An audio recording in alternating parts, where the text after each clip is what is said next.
இப்ப நான் சொல்லப் போற எபிசோட் செம்ம த்ரில்லிங்கா, ரத்தம் சொட்ட சொட்ட வெறியா இருக்கும். நம்மள்ல எத்தன பேத்துக்கு தெரியும்? பவுண்டி அப்படின்ற இந்த வார்த்தைக்கான அர்த்தம். தெரிஞ்சவங்க கமெண்ட் செக்ஷன்ல சொல்லுங்க.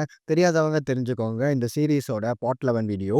மத்த பார்ட் பார்க்காதவங்க டிஸ்கிரிப்ஷன் லிங்க் குடுத்ததுக்கு அப்புறம் ஐ கார்டு தெரியுதுல, இந்த இடத்துல லிங்க் குடுத்துருக்கேன். மறக்காம கிளிக் பண்ணி செக் பண்ணி பாருங்க. அப்பதான் இந்த சீரிஸ் உங்களுக்கு புரியும். கைதி படத்துல நம்ம அர்ஜுன் தாஸ் 5 போலீஸ்காரங்களோட பேரு பேப்பர்ல எழுதிட்டு வந்து, இந்த பேப்பர்ல 5 போலீஸ்காரனோட பேர் இருக்கு. இவன் தலை எடுக்கிறவனுக்கு லைஃப் டைம் செட்டில்மெண்ட்ரா அப்படின்னு சொல்லுவாரு. இது பேரு தான் பவுண்டி.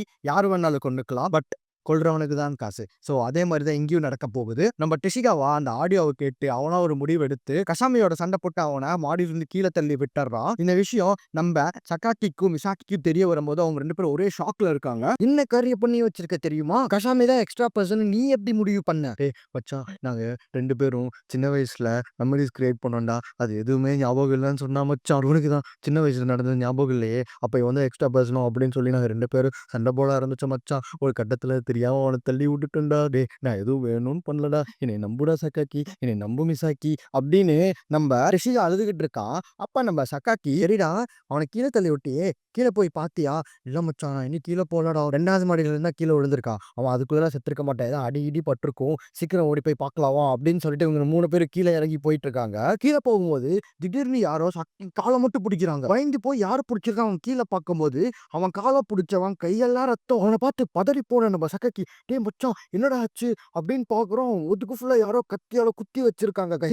சொல்றா யாரா அவனை இப்படி பண்ணது? டேய் பேசு மச்சான் அப்படின்னு சொல்லும் போது அவன் டைனிங் டைனிங் ரூம் அப்படின்னு மட்டும் தான் சொல்றான். அவன் சொன்னது ஓட்டி போய் அந்த டைனிங் ரூமோட கதவை திறக்கிறான். ரூம் ஃபுல்லா நெருப்பு பத்திக்கிட்டு இருக்கு. பத்தி எரியிற அந்த நெருப்புக்கு நடுவுல அந்த மேனேஜரை சிலுவையில அரையிற மாதிரி அவன் உடம்பு ஃபுல்லா அந்த ஹோட்டல் இருக்க எல்லா கத்தையும் அவன் மேலதான் சொருகி வச்சிருக்காங்க. அதை பார்த்துட்டு கண்டிப்பா இது கொலகாரனோட வேலையா தான் இருக்கும் அப்படின்னு சொல்லிட்டு சக்காக்கி அவன் கிட்ட ஓடி வரான். அப்ப கரெக்டா இவங்க 2 பேரும் வந்ததும், டேய் மச்சான் என்னாச்சுடா? டேய் டைனிங் ரூம்ல நெருப்பு பத்திக்கிட்டு இருக்குடா. அந்த மேனேஜரை யாரோ கொன்னுட்டானுங்க.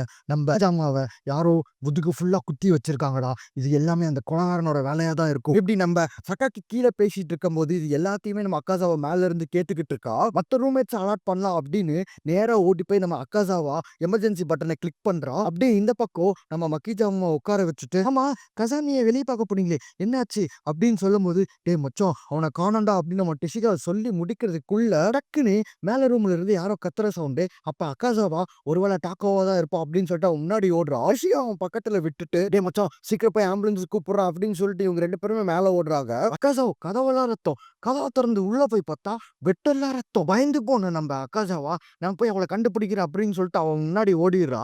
சரி இவங்க 2 பேரும் அந்த ரூமை விட்டு வெளியே வரும்போது அவ பக்கத்து முறை அவ்வளோ பெரிய கலவரம் நடந்திருக்கு. எதுவுமே தெரியாத மாதிரி நம்ம மொசுசுகி வெளியே நடந்து வரான். டேய் மச்சான் என்னாச்சு? டேய் நான் கேட்கறது மட்டும் பதில் சொல்லு. டக்காக்கோ இல்லைன்னா கசாமி 2 பேத்துல யாரோ ஒருத்தர் பாத்தீங்களா? கசாமியா? இப்பதான் அந்த கொஞ்ச நேரத்துக்கு முன்னாடி ரூமுக்கு வந்தான். ரூமுக்கு வந்தானா? ஆமா ரூமுக்கு வந்தா மூஞ்சிலாம் ஒரு மாதிரி மண் ஒட்டி இருந்தது. நேரா என்கிட்ட வந்து ரசிகாவுக்கு பைத்தியம் முடிச்சிருச்சு மச்சான். என்னென்னமோ லூசு மாதிரி வளரிட்டு இருக்கா அப்படின்னு சொல்லிட்டு என்னை ஒரு மாதிரி கொல்ற மாதிரியே பார்த்தான். நான் டேப் விஷயத்தை அவன்கிட்ட சொல்லிட்டேன். டேப் விஷயத்த சொல்லிட்டியா? அட்டக்குன்னு கதா திறந்து உள்ள போய் பாக்குறாங்க. டேப் ரெக்கார்ட காணோம். அப்ப திடீர்னு நம்ம ரிஷிகா வந்து கசாமிய பாத்தீங்களா? டேய் நீ என்னடா இங்க பண்ணிட்டு இருக்க? அவங்க கூட யார் இருக்கா? அவங்க கூட பசங்க இருக்காங்க. சரி அப்படின்னு சொல்லிட்டு 3 பேர் பிரிஞ்சு போய் கசாமிய தேடுவோம். டைனிங் ஹால்ல நெருப்பு பத்தி இருக்குல்ல, ஸ்டூடெண்ட்ஸ் எல்லாம் ஒரு இடத்துல கேதர் பண்ணலாம் அப்படின்னு சொல்றான். அப்படியே கட் பண்ணா இந்த பக்கம் இவங்க 2 பேரும் ஃபர்ஸ்ட் இந்த விஷயத்த மிக்காமி கிட்ட சொல்லலாம் அப்படின்னு சொல்லிட்டு அவங்க மிஸ் ரூமை தேடி போறாங்க. கதவை தட்டினா ஒரு ரெஸ்பான்ஸும் இல்ல. கதவை திறந்து உள்ள போனாலும் எந்த ஒரு ரெஸ்பான்ஸும் இல்ல. அப்ப அவங்க ரூம் பக்கத்துல ஒரே ரத்தமா இருக்கு. டெஷிகாவா, டேய் மச்சான் வாடா போலீஸுக்கு சொல்லிடலாம்டா அப்படின்னு சொல்றான். டேய் அதெல்லாம் வேணாம்டா வாடா ஃபர்ஸ்ட் விக்கானி சேஃபா இருக்காங்களா அப்படின்னு சொல்லிட்டு அந்த கதவை திறக்கிறான். கரெக்டா இடி இடிக்க அங்க ஒரு பாட்டிமா மூஞ்சி ஃபுல்லா ரத்தமா, கையில ஒரு கத்தி, அது ஃபுல்லா ரத்தம் சொட்ட சொட்ட வெயிட் பண்ணிட்டு இருக்காங்க. அப்படியே கட் பண்ணா இந்த பக்கம் இவங்க 2 பேரும் ஸ்டூடெண்ட்ஸ் எல்லாம் ரூம் விட்டு வெளியே அனுப்பிச்சிட்டு இருக்கும்போது இவங்க 2 பேர் கத்துற சவுண்டை கேட்டுட்டு, வா கீழே போய் அவங்கள பார்க்கலாம் அப்படின்னு சொல்லிட்டு இறங்க போது யாரோ ஸ்டெப்ஸ் ஏறி வர மாதிரி தெரியுது. காலடி சவுண்டு கேக்குது. யாருன்னு பார்த்தா நம்ம டக்கா கவுஞ்சு ஃபுல்லா ரத்தமா கையில ஒரு கம்பியோட வந்து நின்னுகிட்டு இருக்கா. அவளை பார்த்ததும் ஓடி போய் நம்ம அக்காசாவா, ஏய் ஆல் யூ ஆல் ரைட் அப்படின்னு சொல்லும்போது, ஓ நீயும் இங்கதான் இருக்கியா அப்படின்னு சொல்லிட்டு நம்ம மிசாக்கிய பார்த்து செத்தவளை திருப்பி நரகத்துக்கே அனுப்புகளா அப்படின்னு சொல்றான். அப்படியே இந்த பக்கம் பார்த்தீங்கன்னா இவங்க 2 பத்தி அந்த பாட்டிமா கத்தி எடுத்து வெட்டம் போடும்போது கரெக்டா டெஷ்காவோட கழுத்துக்கிட்ட அந்த கத்தி மாட்டிக்குது. நம்ம மொசுக்கி அந்த பாட்டிமாவை புடிச்சு தள்ளி விடும் போது அந்த கத்தி கீழே விழுந்து டெஷிகாவோட காலை அறுத்துருது. டேய் மச்சான் வாடா இங்கிருந்து ஓடிடலாடா அப்படின்னு சொல்லிட்டு அவன தூக்குறான். அந்த பக்கம் அந்த பாட்டிமா இவங்கள ரொம்ப வெறி கொண்டு கத்தி எடுத்துட்டு தொரத்துது. அப்படியே இந்த பக்கம் மிசாக்கிய கொல்ல வந்த டக்ககாவோட கம்பிய புடுங்கிடுறா. அவ டென்ஷன்ல அந்த இடத்த விட்டு போயிடுறா. இங்க ஒரு விஷயத்த நீங்க நோட் பண்ணீங்கன்னா, செத்தவங்கள திரும்பி சாவுக்கு அனுப்பணும் அப்படிங்கிற விஷயம் அந்த ரூமுக்குள்ள இருக்க 4 பேரு. சக்காக்கி, மிசாக்கி, மொசுசுகி, டெஷிகா இவங்களுக்கு மட்டும் தான் தெரியும். பட் எப்படி டக்காகோ தெரிஞ்சது? இவங்க மான்சனாது சொன்னத தேடி போறதுக்கு முன்னாடி நம்ம சக்காக்கி ஒக்ரா கிட்ட அந்த நேரத்துல சமாளிக்கிறதுக்காக உண்மைய சொல்லியிருப்பான். பட் அதுவே அவனுக்கு பேக் ஃபயர் ஆகி அது அக்காசாவாக்கு தெரிஞ்சிருச்சு. என்னோட விசுவாசம் அக்காசாவாக்குடா அப்படின்னு சொல்லி நம்ம சக்காக்கியோட முதுகிலே நம்ம முசுசு டேப் ரெக்கார்ட போட்டு காட்டிட்டான்னு நம்ம அக்காசாவா சொல்லி முடிக்கும்போது, அந்த ஹோட்டல்ல இருக்க மைக்ல இருந்து இந்த சாபத்துக்கான பரிகாரம் நான் 15 வருஷத்துக்கு முன்னாடி எப்படி இந்த சாபத்த நிறுத்துனாங்களோ, அதே மாதிரி இப்ப நம்ம எல்லாரும் சேர்ந்து நிறுத்தப் போறோம். இந்த ஆடியோவ கேளுங்க அப்படின்னு சொல்லிட்டு அத ப்ளே பண்றான். அதுல என்ன சொல்லியிருப்பாங்கன்னு உங்களுக்கு நான் ஆல்ரெடி சொல்லியிருப்பேன். அந்த டேப் முடியும்போது அந்த எக்ஸ்ட்ரா ஸ்டூடண்ட் வீடியோட ஸ்டார்ட்டிங்ல பவுண்டி அப்படின்னு சொல்லியிருப்பேன். இப்போ அந்த பவுண்டி மிசாக்கி மேல கட்டியிருக்காங்க. நானும் மிசாக்கியும் சின்ன வயசுல படிச்சுட்டு இருக்கும்போது அவளோட கண் நல்லா இருந்தது. ஆனா 6த்துக்கு அப்புறம் நாங்க 2 பேருமே ஒண்ணா படிக்கல. இப்போ அவ திரும்பி வந்திருக்கா. ஆனா ஒரு கண்ணு தான் இருக்கு. இன்னொரு கண்ணு அவளுக்கு தெரியல.